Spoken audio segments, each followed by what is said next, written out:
obrolan malam santai bersama Marlon Daniel sih langsung. Ini artinya sih tampil. Oke, kita masih bahas tentang agama Kristen. Ya, gini, istriku pernah dengar gak Yohanes 3 ayat 16 yang berkata begini.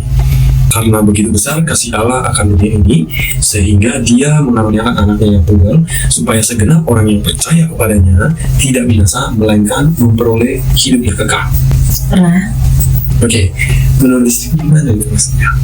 Aku sempat berpikir, kenapa di Alkitab atau Tuhan Yesus pada saat datang menyebut dirinya anak Allah? Terus kenapa dikatakan di Yohanes itu?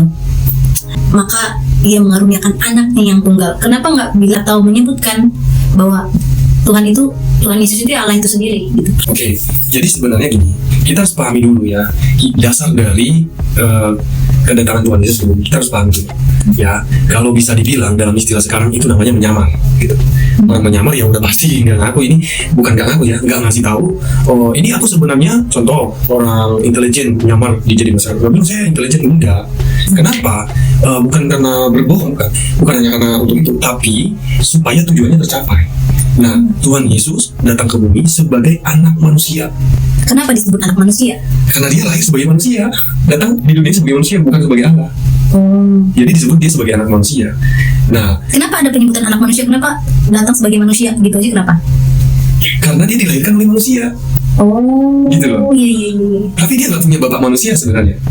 Karena itu dia itu benar-benar Roh Kudus ke Bunda Maria melahirkan. Disebutlah dia anak manusia gitu. Supaya benar-benar dia 100% manusia.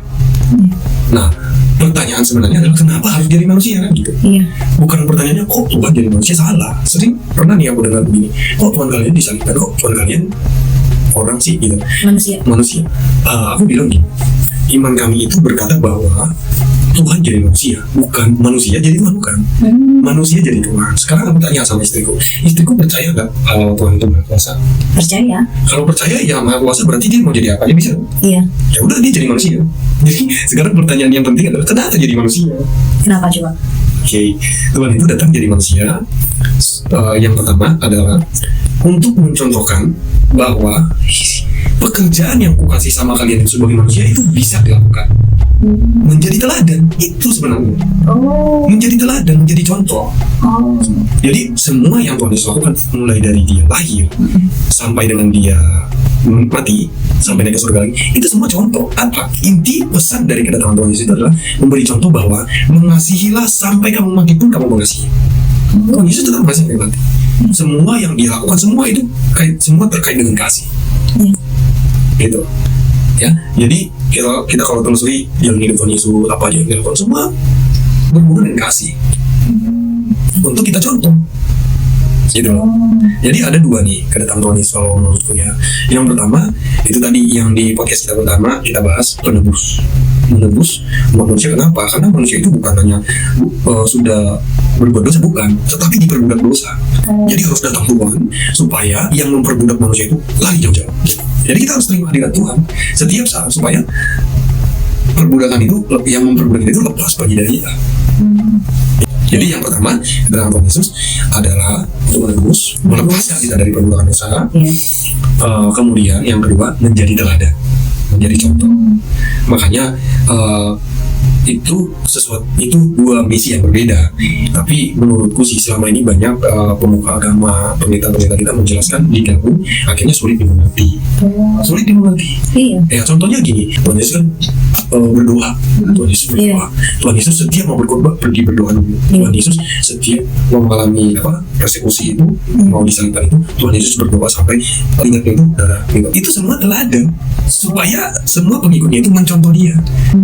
Sampai kamu stres-stresnya kamu pun mau menghadapi masalah nanti ketika udah gak ada aku, ya kamu tetap berdoa, kamu tetap mengasihi. Itu yang Tuhan contohkan. Makanya sekarang aku tanya istriku, Tuhan Yesus katanya pergi sendiri, murid-muridnya disuruh menunggu. Tuhan Yesus berdoa di Taman Getsemani sampai punya pembunyi itu keringatnya itu beda. Sekarang menurut istriku, dari mana cerita itu mereka tahu? Murid-muridnya kok tahu? Berarti murid-muridnya melihat kan? Oh iya. Ketika murid-muridnya melihat Tuhan Yesus berdoa, menurut istriku, Tuhan Yesus tahu nggak kalau mereka lagi ngintip lagi melihat? Tahu. Justru karena Tuhan tahu, mereka lihat Tuhan melakukan itu, untuk suatu saat mereka ceritakan, menjadi contoh, menjadi teladan sampai untuk kita sekarang. Jadi kedatangan Tuhan itu jangan salah, itu untuk jadi teladan aja. Sama kayak istriku contohnya, anggaplah istriku ngajarin Matius nyapu, ya. Nah kalau nyapu itu gini gitu segala macam. Nyapu itu gini ya, kamu kalau nyapu yang bersih dari bawah meja TV bersih benar-benar. Terus setelah nyapu kamu itu harus pakai vacuum cleaner, tarik debu semua segala macam. Di bawah istriku kan, apa yang akan dibilang anak kita terus? Iya, dilakukan, dikerjakan. Menurut istriku, dia akan melakukan persis seperti yang istriku bilang tadi. Nggak persis, pasti nggak akan persis. Ya pasti ada kurangnya lah. Pasti ada kurangnya. Karena istriku adalah orang yang perfeksionis, ada salah-salah dikit. Istriku nggak mau, istriku nggak tegur. Apa yang akan istriku lakukan? Ngasih teladan, mencontohkan. Sini nak sabunya, kayak gini nak. Sini vakumnya nak, kayak gini. Mencontohkan supaya ditiru sama Matius. Iya. Itu yang Tuhan lakukan. Tuhan Yesus itu mencontohkan apa kepada murid-muridnya. Bahkan sampai seberat ini pun nanti penganiayaan yang terjadi sama kamu, tetap kamu mengasihi dan tetap kamu percaya sama Tuhan. Itu contoh, mencontohkan. Iya. Sekarang Tuhan itu maha ada, dimanapun dia ada. Iya. Emang makanya orang bilang Tuhan Yesus ketika dia di bumi berarti surga kosong loh. Kita itu mengukur Tuhan itu dengan pikiran kita. Itu salah. Gak bisa. Kenapa salah? Sekarang gini, menurut hukum matematika, hukum fisika, kalau orang udah mati bisa hidup lagi? Nggak bisa. Tuhan Yesus hidupkan tuh. Dan harus mendapatkan mati. Berlawanan dengan hukum itu semua. Iya. Jadi kita mengukur Tuhan dengan ilmu yang kita punya. Itu salah, nggak sanggup.